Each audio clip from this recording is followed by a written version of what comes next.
Iraq থেকে মার্কিন সেনাদের ফিরিয়ে নিতে হুঁশিয়ারি ইরানের। এবার আজারবাইজানে শান্তিরক্ষী মোতায়েন করবে তুরস্ক। ভারত পাকিস্তান যে কারণে ফের সংঘাতে। ডোনাল্ড ট্রাম্পের পোলটি বললেন, আমি জিতেছি। দখলে থাকা ভূমি আজারবাইজানের কাছে হস্তান্তর শুরু করেছে আর্মেনিয়া। আবারও আইসোলেশনে ব্রিটিশ প্রধানমন্ত্রী বরিস জনসন। আফগানিস্তান থেকে সেনা প্রত্যাহারের এখনই সময়, জানালো ভারপ্রাপ্ত মার্কিন প্রতিরক্ষামন্ত্রী। ভারতে বাগদান অনুষ্ঠানে তরুণীকে গণধর্ষণ। ট্রাম্পের পরাজয় মেনে নেওয়ার ব্যাপারে কি বললেন সাবেক মার্কিন প্রেসিডেন্ট বারাক ওবামা।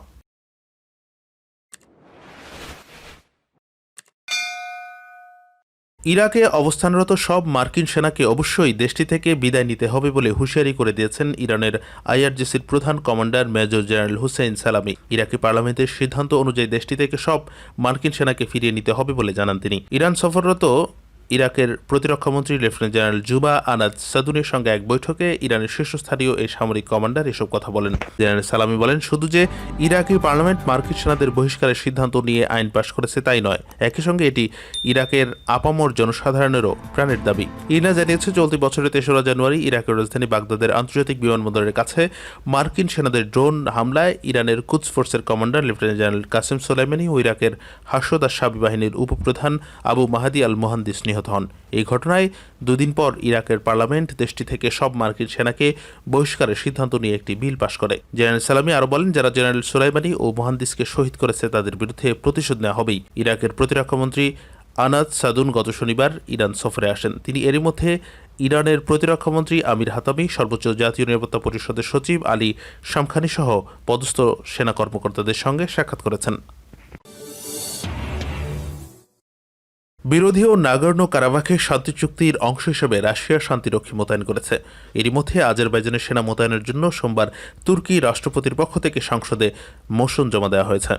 সংসদে জমা দেওয়া ওই মোশনে তুর্কি প্রেসিডেন্ট রিসেপ তাইপ এরদোগান সরকার আজারবাইজানে আপার কারাবাখ এলাকায় 1 বছরের জন্য শান্তিরক্ষী মোতায়েনের চেষ্টা করছে। মোশনে বলা হয়, সেনা মোতায়েন এই অঞ্চলের মানুষের কল্যাণ ও তারা লাভবান হবে। এতে আরও যোগ করা হয়েছে তুরস্কের জাতীয় স্বার্থও রয়েছে। তুর্কির সংবাদ মাধ্যম ইয়েনি সাফাক জানিয়েছে, মঙ্গলবার সংসদে মোশনটি নিয়ে ভোটাভুটি হবে। 27 সেপ্টেম্বর থেকে আজারবাইজান ও আর্মেনিয়ার মধ্যে নতুন করে সংঘাত শুরু হয়। এর আগে 90-এর দশকে সাবেক দুই সোভিয়েত ইউনিয়নের দুই দেশের মধ্যে সংঘর্ষে 30,000 মানুষ নিহত হয়েছিল। আন্তর্জাতিকভাবে নাগর্নো কারাবাখ অঞ্চলটি আজারবাইজানের ভূখণ্ড হিসেবে স্বীকৃত। নাগর্নো কারাবাখ নিয়ে 6 সপ্তাহের বেশি চলা যুদ্ধ বন্ধে 10 নভেম্বর আর্মেনিয়া, আজারবাইজান এবং রাশিয়ার মধ্যে চুক্তি হয়। চুক্তি অনুযায়ী নাগর্নো কারাবাখ ও আর্মেনিয়া আজারবাইজান করিডোরে দায়িত্ব পালন করবে রাশিয়ার শান্তিরক্ষীরা। মোট 1960 রাশিয়ান শান্তিরক্ষী মোতায়েন করা হবে বিরোধী অঞ্চলটিতে। 5 বছর পর্যন্ত দায়িত্ব পালন করবে তারা। আফগানিস্তানের ভূখণ্ডকে ব্যবহার করে ভারত তাদের দেশের ভেতর সন্ত্রাসবাদী কার্যকলাপে মদত দিচ্ছে। পাকিস্তান আনুষ্ঠানিকভাবে এই অভিযোগ তোলার পর ভারত তা সরাসরি ভিত্তিহীন বলে দাবি করেছে। গত শনিবার রাতেই পাকিস্তানি পররাষ্ট্রমন্ত্রী ও সেনা মুখপাত্র যৌথ সাংবাদিক সম্মেলনে বহু নথিপত্র পেশ করে জানিয়েছে, ভারতের বিরুদ্ধে এসব সাক্ষ্য প্রমাণ তারা জাতিসংঘ ও আন্তর্জাতিক বিশ্বের কাছে তুলে ধরবে। এভাবে ভারত শুধু সেই অভিযোগ খণ্ডন করছে না, ভারতীয় পররাষ্ট্রমন্ত্রী এদিন আন্তঃসীমান্ত সন্ত্রাসবাদের জন্য পাল্টা পাকিস্তানকে দোষেছেন।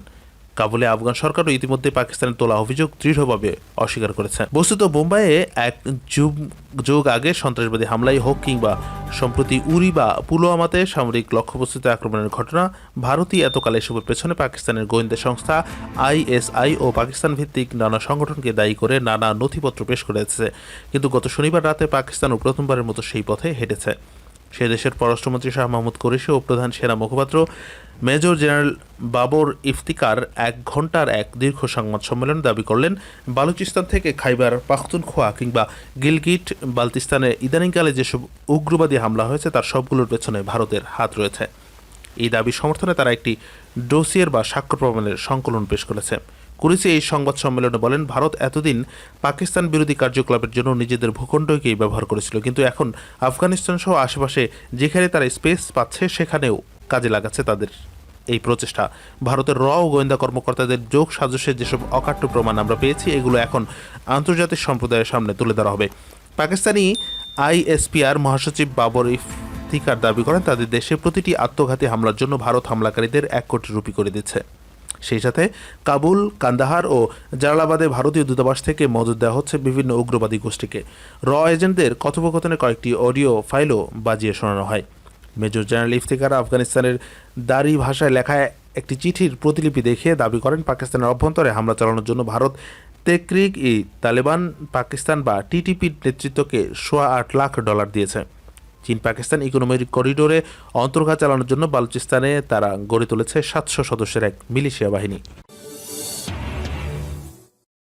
দিন না পেরোতেই পোল্টি মারলেন ডোনাল্ড ট্রাম্প। রোববার সন্ধ্যায় তিনি এক টুইটে প্রেসিডেন্ট নির্বাচনে জো বাইডেনের জয় স্বীকার করে নিলেও সোমবার দুপুরে আরেক টুইটে নিজেরই জয় দাবি করেছেন। এ নিয়ে সামাজিক যোগাযোগ মাধ্যমে হাস্যরসের সৃষ্টি হয়েছে। টুইটারের পাশাপাশি ফেসবুকে নিজের আইডিতে এক পোস্টে ট্রাম্প বলেন, আমি এই নির্বাচনে জিতেছি। তার এই পোস্টে অনেকে উপহাস বিদ্রুপ করে মন্তব্য করেন। গিনুতং নামে একজন লেখেন, বিশ্বের সবচেয়ে নাসরবান্দা। ফিরাজ মোকাদ্দেস নামে একজন লেখেন, হ্যাঁ জনাব, আপনি জিতেছেন, হোয়াইট হাউস ছাড়বেন না, তালা বদলে ফেলুন, তাহলে তন্দ্রাচ্ছন্ন জো ভেতরে ঢুকতে পারবে না। অবশ্য কেউ কেউ ট্রাম্পকে এই লড়াইয়ে শেষ না দেখে হাল না ছাড়ার পরামর্শ দেন। আগে টুইটে বাইডেনের জয়ের কথা স্বীকার করে রিপাবলিকান এই রাজনীতিক বলেছিল তিনি জিতেছেন, তবে নির্বাচনে জালিয়াতি করে নির্বাচনে কোনো পর্যবেক্ষক ছিল না। ভোট গণনা করেছে কট্টর বামপন্থী ব্যক্তি মালিকানার প্রতিষ্ঠান ডোমিনিয়ন, যাদের বিরুদ্ধে অনেক দুর্নাম রয়েছে। তাদের সরঞ্জামগুলো খুবই বাজে বা টেক্সাসের ভোট গণনার জন্যও যথাযথ ছিল না। জো বাইডেনকে অন্যায়ভাবে জিতিয়ে দিতে ভুয়া মিডিয়া ভূমিকা রেখেছে। আমি কিছুই মানি না। গত 13 নম্বর অনুষ্ঠিত প্রেসিডেন্ট নির্বাচন, প্রেসিডেন্ট হওয়ার জন্য 270 ইলেকট্রাল ভোট পাওয়া প্রয়োজন হয়। বেসরকারি ফলাফল অনুযায়ী জো বাইডেন 306টি ইলেকট্রাল ভোট পেলেও ট্রাম্প পেয়েছে 232টি। কিন্তু কোনোভাবে পরাজয় স্বীকার করছে না ট্রাম্প। তার পরিবারের সদস্যরা তাকে বিষয়টি বোঝানোর চেষ্টা করেও ব্যর্থ হচ্ছেন। বারবার ট্রাম্প দাবি করছেন তিনি জয়ী হয়েছেন। ট্রাম্পের এমন আচরণকে বিব্রতকর বলেছেন নির্বাচিত প্রেসিডেন্ট বাইডেন। তবে তিনি বলেছেন, কোনো কিছুই ক্ষমতা হস্তান্তর বন্ধ করতে পারবে না। রাশিয়ার মধ্যস্থতায় সই হওয়া নাগর্নো কারাবাখ শান্তি চুক্তির অধীনে আজারবাইজানের ভূমি ফেরত দিতে শুরু করেছে আর্মেনিয়ার সরকার। এসব ভূমি গত 30 বছর ধরে আর্মেনীয়রা দখল করে রেখেছিল। সম্প্রতি রাশিয়ার মধ্যস্থতায় যে চুক্তি সই হয়েছে তার অধীনে আর্মেনিয়া আজারবাইজানের কাছে কালবাজার নামে একটি এলাকা রোববার হস্তান্তর করে। এছাড়া আগদাম নামে আরেকটি জায়গা আগামী 20 নভেম্বরের ভেতরে আজারবাইজানকে ফেরত দিতে হবে। একইভাবে লাচিন নামে একটি এলাকা আগামী 1 ডিসেম্বরের ভেতরে আজারবাইজানের কাছে ফেরত দেওয়ার কথা। এই এলাকার বেশ কিছু ভূখণ্ড এরই মধ্যে আজারবাইজানের সেনারা পুনর্দখল করেছে। জাতিগত বংশোদ্ভূত আর্মেনীয় লোকজন রোববার কালবাজার এলাকা থেকে আর্মেনিয়া চলে গেছে। 1990 সালের দিকে এলাকাটি আর্মেনিয়া সমর্থিত বিচ্ছিন্নতাবাদী সন্ত্রাসীরা এবং আর্মেনিয়ার সেনারা দখল করে নিয়েছিল। তবে এলাকা ছেড়ে চলে যাওয়ার আগে লোকজন তাদের ঘরবাড়ি আগুনে পুড়িয়ে দেয়। কারাবাখ অঞ্চলটি আন্তর্জাতিকভাবে আজারবাইজানের ভূমি হিসেবে স্বীকৃত। একবার করোনার ধকল কাটিয়ে ওঠার পর আবার সেলফ আইসোলেশনে গেলেন ব্রিটেনের প্রধানমন্ত্রী বরিস জনসন। সম্প্রতি কোভিড-19 আক্রান্ত এক এমপির সংস্পর্শে আসার পর তিনি আইসোলেশনে যান। বিবিসির প্রতিবেদনে বলা হয়েছে, বৃহস্পতিবার অ্যাশফিল্ডের এমপি লি অ্যান্ডারসনের সঙ্গে 35 মিনিট সময় কাটিয়েছেন জনসন। লি করোনা আক্রান্ত ছিলেন। এই খবর শুনে স্বেচ্ছায় আইসোলেশনে যান জনসন। জনসন জানিয়েছেন তিনি NHS কোভিড-19 শনাক্তের পরীক্ষা টেস্ট করিয়েছেন, তবে তার দেহে করোনা ভাইরাসের কোনো লক্ষণ ধরা পড়েনি। করোনা ভাইরাস নিয়ে বিশেষ ঘোষণা দেওয়ার প্রস্তুতি নিচ্ছিলেন বরিস জনসন। আগামী কয়েক সপ্তাহে যুক্তরাজ্যে বিভিন্ন বিধিনিষেধ জারি করার কথা। এর মধ্যে প্রধানমন্ত্রী জনসনকে সেলফ আইসোলেশনে যেতে হলো। ব্রিটিশ প্রধানমন্ত্রীর দফতর 10 নং ডাউনিং স্ট্রিট জানিয়েছে, করোনায় দ্বিতীয় ঢেউ ঠেকাতে যুক্তরাজ্যে কী ধরনের বিধিনিষেধ জারি হবে সে সম্পর্কে একটি পরিষ্কার ইঙ্গিত দিতে চেয়েছেন জনসন। সেটি তার স্বেচ্ছা আইসোলেশন যাওয়ার আগেই ঘোষণা দেওয়ার পরিকল্পনা ছিল। কোভিড-19 নিয়ে গুরুত্বপূর্ণ বৈঠকে সভাপতিত্ব করার কথা ছিল জনসনের। এছাড়া চ্যান্সেলর ঋষি সুনাকের সঙ্গেও তার কাজ করার কথা। ডাউনিং স্ট্রিট করোনা জোন হিসেবে প্রমাণ পাওয়ার পর আবারও একই ঝুঁকিতে পড়ল। স্থানীয় সময় রোববার রাতে এক টুইট বার্তায় জনসন বলেন, আজ রাতে আমি NHS টেস্ট করিয়েছে, সুতরাং আমাকে অবশ্যই স্বেচ্ছা আইসোলেশনে থাকতে হবে, কারণ ইতিমধ্যে আমি এমন একজনের সংস্পর্শে ছিলাম যার কোভিড-19 পজিটিভ ধরা পড়েছে। তিনি আরও বলেন, আমার দেহে করোনার কোনো লক্ষণ ধরা পড়েনি, তবে আমি সব ধরনের বিধিনিষেধ অনুসরণ করছি। সরকারের মহামারী বিষয়ক সংস্থার প্রধান হিসেবে আমি এখনও দায়িত্ব পালন করে যাব। ব্রিটিশ সরকারের এক মুখপাত্র জানিয়েছেন, প্রধানমন্ত্রী জনসন এখন ভালো আছেন এবং তার দেহে কোভিড-19 সংক্রমণের কোনো লক্ষণ ধরা পড়েনি। চীনের উহান থেকে ছড়িয়ে পড়া করোনা ভাইরাস বিশ্বের 213 দেশ ও অঞ্চলে ছড়িয়ে পড়েছে। ব্রিটেনে 13,69,318 জন করোনা রোগী শনাক্ত হয়েছে, আর এই মহামারীতে দেশটিতে মৃত্যু হয়েছে 51,900।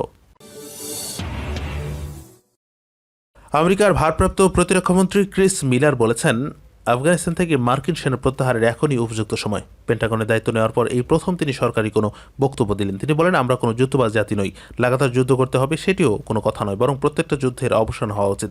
ক্রিস মিলার আরও বলেন, যুদ্ধ অবসানের জন্য কিছু আপোষ রফার প্রয়োজন হয় এবং অংশীদারিত্বের প্রশ্ন রয়েছে। আমরা চ্যালেঞ্জ মোকাবেলা করেছি, এখন সময় হয়েছে আফগানিস্তান থেকে সেনা প্রত্যাহার করার। এর আগে গত মাসে মার্কিন প্রেসিডেন্ট ডোনাল্ড ট্রাম্প ঘোষণা দিয়েছিলেন যে আফগানিস্তান থেকে সমস্ত সেনা ক্রিসমাসের মধ্যেই প্রত্যাহার করা হবে। তার এই বক্তব্যের পর মার্কিন সামরিক বাহিনীর জয়েন্ট চিফ অফ স্টাফের চেয়ারম্যান মার্ক মিলি এই সিদ্ধান্ত চ্যালেঞ্জ করেন। মিলি বলেন, আফগানিস্তান থেকে শর্ত সাপেক্ষে সেনা প্রত্যাহার করা যেতে পারে, তবে তার আগে কাবুল সরকার এবং তালেবানের মধ্যে শান্তি চুক্তি হওয়া জরুরি। ভারতের মুম্বাইয়ে একটি হোটেলে বিয়ের বাগদান অনুষ্ঠানে গণধর্ষণের শিকার হয়েছেন এক তরুণী। 8 নভেম্বর মুম্বাইয়ে অ্যাম্বেরি কুর্লা রোডের ধারে একটি হোটেলে এঙ্গেজমেন্ট অনুষ্ঠানে এই ঘটনা ঘটে। অভিযুক্তদের একটা অংশ সেখানে নিমন্ত্রিত ছিলেন। ভারতীয় গণমাধ্যমগুলোর প্রতিবেদনের তথ্যমতে অভিযুক্ত ও অনুষ্ঠানের আয়োজকদের বিরুদ্ধে রোববার স্থানীয় থানায় ধর্ষণের অভিযোগ করেন সেখানে নিমন্ত্রিত আরেক তরুণী। অভিযোগে লেখা হয়েছে, আক্রান্ত ওই তরুণী অভিযুক্তদের মতোই অনুষ্ঠানে নিমন্ত্রিত ছিলেন। সেদিন অনেক রাতে যখন অনুষ্ঠান থেকে সব লোক চলে যায় তখন তাকে ধর্ষণ করে ওই 3 অভিযুক্ত। এর মধ্যে 2 জন নিমন্ত্রিত ছিলেন, আরেকজন খোদ পার্টির আয়োজক। এই ঘটনায় এখন 2 অভিযুক্তকে চিহ্নিত করেছে পুলিশ। এর মধ্যে একজন অনুষ্ঠানের আয়োজন করেছিলেন এবং বাকিদের নিমন্ত্রণ করেছিলেন। ধর্ষণের শিকার তরুণীর অভিযোগ, সেদিন রাতে তাকে জোর করে মদ খাইয়ে দেওয়া হয়েছিল। পরিকল্পনা করেই সেদিন রাতে বাকি নিমন্ত্রিতরা চলে যাওয়ার পরও অভিযুক্তরা হোটেলে বসেছিল। শেষে হোটেল ফাঁকা হয়ে যাওয়ায় শুরু হয় ধর্ষণ। তবে এতদিন চুপ করে থাকার বিষয়ে তিনি জানান, ঘটনার প্রভাব তাকে এতটাই নাড়া দিয়েছিল যে পুলিশ অভিযোগ করার সাহস জোগাড় করতে সময় লেগেছে। বর্তমানে এই মামলাটি শহর থানা তদন্ত করছে, কারণ হোটেলটি ওই থানা এলাকায়। সাবেক মার্কিন প্রেসিডেন্ট বারাক ওবামা বলেছেন, বিদায়ী প্রেসিডেন্ট ডোনাল্ড ট্রাম্প এখন পরাজয় মেনে নেওয়ার সময় এসেছে। জো বাইডেনের জয় মেনে নিতে তাকে হার মেনে নিতে হবে। ওবামা বলেছেন, নির্বাচনের ফলাফল উল্টে যাওয়ার কোনো সম্ভাবনা নেই। গত শনিবার ব্যাটল গ্রাউন্ড নর্থ ক্যারোলাইনা ও জর্জিয়ায় ভোটের গণনা আর পুনর্গণনা পর্ব শেষ হয়েছে। ফলাফলে ইতিমধ্যেই প্রেসিডেন্ট নির্বাচনে জয়ী ঘোষিত ডেমোক্র্যাট প্রার্থী জো বাইডেন 306টি ইলেকটোরাল কলেজে ভোট পেয়েছেন। তার রিপাবলিকান প্রতিদ্বন্দ্বী তথা বিদায়ী প্রেসিডেন্ট ডোনাল্ড ট্রাম্পের ঝুলিতে পড়েছে 232টি ভোট। তবে এখনও আনুষ্ঠানিকভাবে প্রেসিডেন্ট নির্বাচনের চূড়ান্ত ফল ঘোষণা হয়নি। যুক্তরাষ্ট্রের প্রেসিডেন্ট নির্বাচনে 538টি ইলেকটোরাল ভোটের মধ্যে সংখ্যাগরিষ্ঠতার জন্য প্রয়োজনীয় ম্যাজিক ফিগার 270 আগেই ছুঁয়ে ফেলায় জো বাইডেনের জয় আগে থেকে নিশ্চিত ছিল। মার্কিন গণমাধ্যমগুলো তাকেই বিজয়ী ঘোষণা করেছে। তবে প্রথম থেকে পরাজয় মেনে নিতে অস্বীকৃতি জানিয়ে আসছে ট্রাম্প। তিনি বারবার ভোট জালিয়াতির অভিযোগ তুলেছেন, যদিও নির্বাচনের সঙ্গে সংশ্লিষ্ট ফেডারেল কর্মকর্তারা জানিয়েছেন যে তার এই দাবি মিথ্যা। ভোট জালিয়াতির কোনো প্রমাণ পাওয়া যায়নি। বড় ব্যবধানে ট্রাম্পের কাছে হেরে গেলেও তা মানতে নারাজ ট্রাম্প। তার অভিযোগ, নির্বাচনে জালিয়াতি করে জয়ী হয়েছে জো বাইডেন। রোববার এক টুইট বার্তায় ট্রাম্প বলেন, তিনি জিতেছেন, তবে নির্বাচনে জালিয়াতি করে। ট্রাম্প দাবি করেন, বিজয়ের কোনো পর্যবেক্ষক ছিল না। ভোট গণনা করেছে কট্টর বামপন্থী ব্যক্তি মালিকানাধীন প্রতিষ্ঠান ডোমিনিয়ন। সাবেক এই মার্কিন প্রেসিডেন্ট বলেন, আমি মনে করি এটাই সময়, তাকে অবশ্যই এটা মেনে নিতে হবে। আপনারা যদি সংখ্যার দিকে তাকান তবে দেখবেন জো বাইডেনই জয়ী হয়েছেন। এই ফলাফল উল্টে যাওয়ার কোনো সম্ভাবনা নেই। তবে ট্রাম্প মেনে না নিলেও সারা বিশ্ব ইতিমধ্যে বাইডেনের জয়ের কথা জেনে গেছে। এমনকি বিশ্বের বিভিন্ন দেশের নেতারাও তাকে অভিনন্দন জানিয়েছেন এবং যুক্তরাষ্ট্রের পরবর্তী সরকারের সঙ্গে সহযোগিতামূলক সম্পর্কের বিষয়ে আশ্বস্ত করেছে অনেক দেশই।